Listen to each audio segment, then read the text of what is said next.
नमस्कार विद्यार्थी मित्रांनो.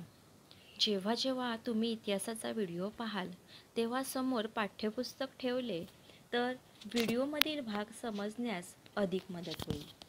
प्रकरण क्रमांक 2, इतिहास लेखन भारतीय परंपरा. या प्रकरणाला आपण सुरुवात केली आहे. या प्रकरणातील पहिला भाग म्हणजे भारतीय इतिहास लेखनाची वाटचाल. यामध्ये आपण प्राचीन इतिहास लेखन पाहिले. सुरुवातीला इतिहास हा मौखिक स्वरूपाचा होता, कारण त्यावेळी लेखनकला अवगत नव्हती. त्यानंतर हडप्पा संस्कृतीमध्ये लेखनकलेचे काही नमुने पाहायला मिळाले. त्यानंतर काही नाणी, भांडी, ताम्रपट यावर कोरीव काम करून लेख लिहिले. तसेच मध्ययुगीन काळात अनेक प्रकारचे ग्रंथ लिहिले गेले की त्यामुळे आपल्याला इतिहास समजण्यास मदत होते.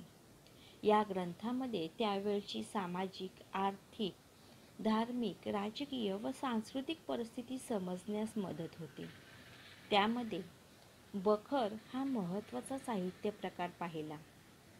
त्यानंतर आपण आधुनिक इतिहास लेखन आणि ब्रिटिश इतिहासकाळ याविषयी माहिती जाणून घेतली. 20व्या शतकात ब्रिटिश भारतात आल्यानंतर ते भारतीय संस्कृतीने प्रभावित झाले. त्यांनी भारतीय संस्कृतीबद्दल लेखन करायला सुरुवात केली. त्यामध्ये त्यांनी लिहिलेल्या अनेक ग्रंथांसंबंधीची माहिती पाहिली. तर अशा प्रकारे मागील भाग होता. आज आपण ज्या भागाची माहिती जाणून घेणार आहोत तो म्हणजे भारतीय इतिहास लेखन विविध तात्विक प्रणाली. त्यापैकी वसाहतवादी इतिहास लेखन तात्विक प्रणाली आपण आता पाहणार आहोत. इंग्रज जेव्हा भारतात आले तेव्हा भारतीय इतिहासाचा अभ्यास आणि लेखन करणाऱ्या इतिहासकारांमध्ये प्रामुख्याने ब्रिटिश अधिकारी आणि ख्रिश्चन धर्मप्रसारकांचा अंतर्भाव होता आणि त्यांनी भारतीय संस्कृतीला गौण दर्जा दिलेला आहे हे त्यांच्या लेखनातून समजते. त्यांच्या लेखनात पूर्वग्रहाचे प्रतिबिंब हे आपल्याला स्पष्टपणे जाणवते. वसाहतवादी ब्रिटिश सत्तेच्या समर्थनासाठी त्यांच्या इतिहास लेखनाचा वापर केला गेला. 1922 ते 1937 दरम्यान प्रसिद्ध झालेले केम्ब्रिज हिस्ट्री ऑफ इंडिया या ग्रंथाचे 5 खंड या वसाहतवादी इतिहास लेखनाची ठळक उदाहरणं आहेत. त्यानंतर प्राच्यवादी इतिहास लेखन. मग प्राच्यवादी म्हणजेच पूर्वेकडील भारतीय संस्कृती होय. युरोपमधील अभ्यासकांमध्ये पूर्वेकडील संस्कृती आणि देश यांच्याबद्दल नेहमीच कुतूहल जागृत झाले होते. भारतीय संस्कृती एक जगावेगळी आदर्शवादी संस्कृती आहे हे काही इतिहासकारांना पटले होते. म्हणून या संस्कृतीबद्दल आदर, कौतुक असलेले काही अभ्यासक त्यांच्यामध्ये होते. त्यांना प्राच्यवादी म्हटले जाते. मग या प्राच्यवादी अभ्यासकांनी नेमके काय केले तर संस्कृत भाषा आणि युरोपीय भाषांमधील साधर्म्यांचा अभ्यास केला. या इतिहासकारांनी वैदिक वाङ्मय आणि संस्कृत साहित्याचा अभ्यास करण्यावर प्राच्यवादी विद्वानांचा भर होता. त्यातून त्यांना समजले की या भाषांची म्हणजेच संस्कृत भाषेची जननी असणारी एक प्राचीन इंडो युरोपियन भाषा होती अशी कल्पना मांडली.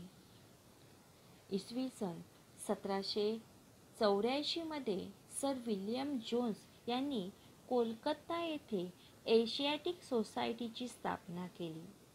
तेव्हा भारतीय वाङ्मय आणि इतिहास यांच्या अभ्यासाला चालना मिळाली. प्राच्यवादी अभ्यासकांमध्ये फ्रेडरिक मॅक्स म्युलर या जर्मन अभ्यासकाचा प्रामुख्याने उल्लेख करायला हवा. त्याच्यामध्ये संस्कृत भाषा ही इंडो युरोपियन भाषा गटातील अतिप्राचीन भाषा आहे. त्याला संस्कृत साहित्य आवडायचे. त्याने हितोपदेश या संस्कृत ग्रंथाचा जर्मन भाषेत अनुवादही केला. तसेच the sacred books of the east या नावाने 50 खंड संपादित केले. त्याने ऋग्वेदांचे संकलन करण्याचे काम केले. ते 6 खंडामध्ये आहे. त्याने ऋग्वेदाचा जर्मन भाषेतही अनुवाद केलेला आहे. त्यानंतर भारतीय इतिहास लेखन विविध तात्विक प्रणालीमध्ये राष्ट्रवादी इतिहास लेखन देखील मांडले.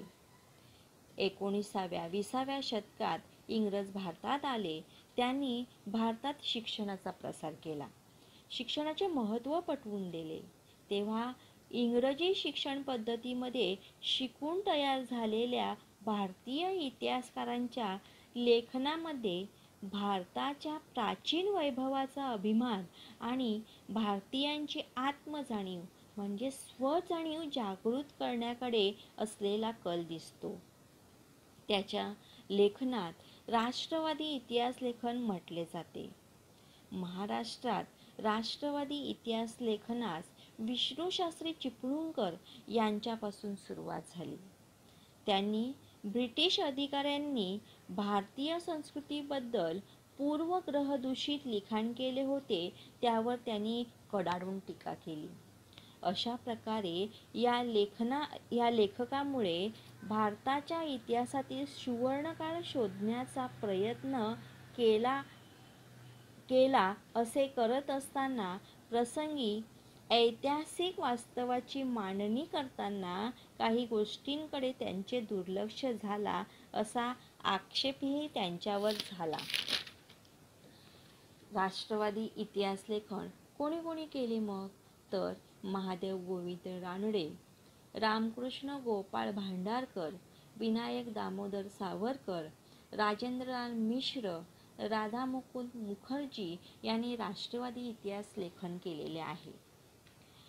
इतिहास लेखन, भाषाशास्त्र, व्युत्पत्ती, व्याकरण अशा अनेक विषयांवर मूलभूत संशोधन करणारे आणि मराठी भाषेतून लेखन करणारे इतिहासकार म्हणून वि. का. राजवाडे परिचित आहेत.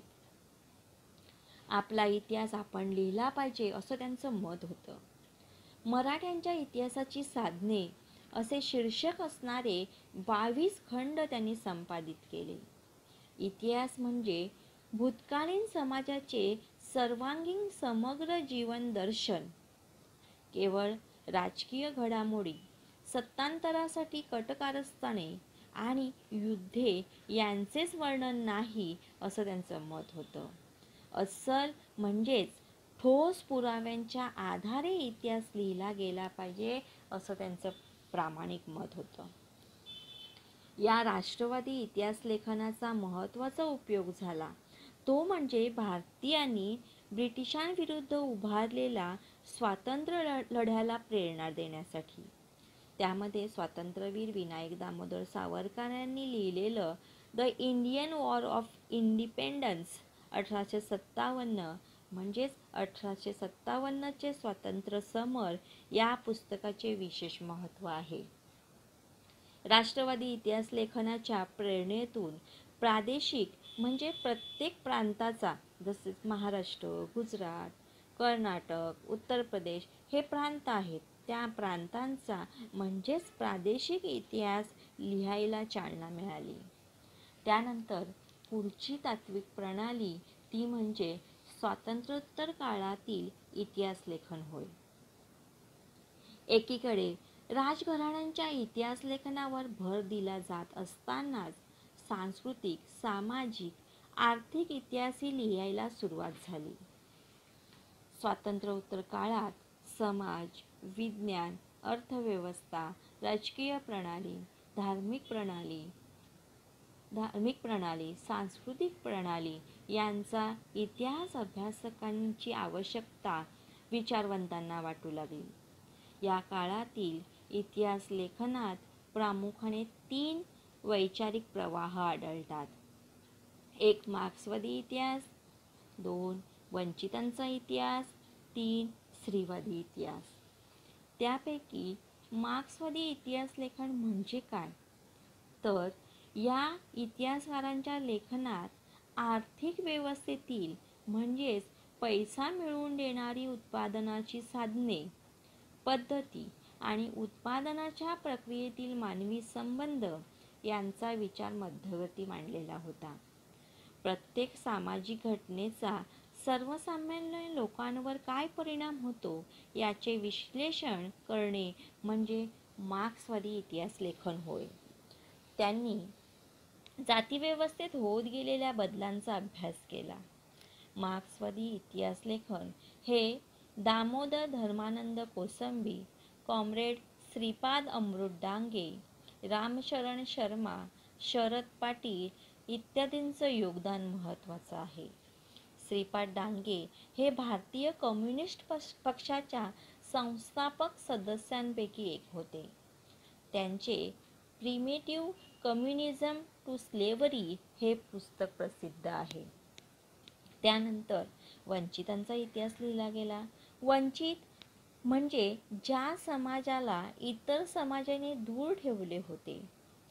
त्यांच्यामध्ये शिक्षणाचा अभाव होता, मागासलेपणा होता, अशा गोष्टी होत्या. जातीव्यवस्थेमुळे काही समाज हा दूर गेला होता. त्याला इतर समाजाच्या बरोबरीने आणण्यासाठी काही विचारवंतांनी प्रयत्न केले. इतिहास लेखनाची सुरुवात समाजाच्या तळाशी असलेल्या सर्वसामान्य लोकांच्या स्तरापासून करायला पाहिजे ही कल्पना मांडण्यामध्ये अँटोनियो ग्राम या इटालियन तत्त्वज्ञानाचे स्थान महत्त्वाचे आहे. वंचितांच्या इतिहासाला एक महत्त्वाची विचारसरणी म्हणून स्थान मिळवून देण्याचे कार्य रणजित गुहा या भारतीय इतिहासकारांनी केले. परंतु त्यापूर्वीच भारतामध्ये महात्मा फुले आणि डॉक्टर बाबासाहेब आंबेडकर यांच्या लेखनामध्ये वंचितांचा इतिहास मांडला गेलेला होता. महात्मा फुले यांनी गुलामगिरी या पुस्तकात शूद्रांचा इतिहास मांडला आहे. त्यात त्यांनी शूद्र समजल्या जाणाऱ्या समाज व स्त्रियांवर होणाऱ्या अन्यायाचे दर्शन घडविले आहे. डॉक्टर बाबासाहेब आंबेडकरांनी दलित वर्गावर होणाऱ्या अन्यायाविरुद्ध अनेक लेखन केले. त्या केलेल्या विपुल लेखनापैकी हू वेअर द शूद्राज आणि द अनटचेबल्स हे ग्रंथ लिहिले. त्यानंतर आपल्या भारतात पुरुषप्रधान संस्कृती पाहायला मिळते. त्यामुळे प्राचीन काळापासून स्त्रियांवर अनेक प्रकारचे अन्याय झालेले आहेत. त्यासाठी स्त्रीवादी इतिहास लेखन केले गेले.